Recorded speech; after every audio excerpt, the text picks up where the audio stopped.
Povejva, vi imate hči, ki se vam je rodila z Downovim sindromom. Kako je to na vas vplivalo oziroma kako vas je osebnostno spremenila vaša hči? Ja, moja Ula je zdaj stara 2 leti in pol, imam pa še sina Aleksa. No, oba Sončka in žena tudi, zelo sem hvaležen, da imam vse 3. Ko se je Ula rodila, je bil to precejšen šok, zato ker nismo vedeli do trenutka rojstva, da je kaj narobe. Potem pa, ne vem, moji prvi občutki so bili, da moram, ne vem, zaščititi družino, zaščititi ženo, biti tam za njo. Potem pa, ko se je malo ta situacija polegla, oziroma ko smo začeli sprejemati, ko smo se nehali spraševati, zakaj se je to nam zgodilo, smo pa začeli ugotavljati, da je to velik plus za naše življenje.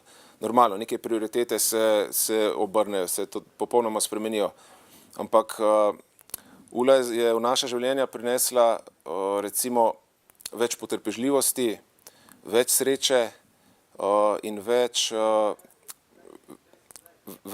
spoznanj, kaj je pomembno v življenju, kaj ni.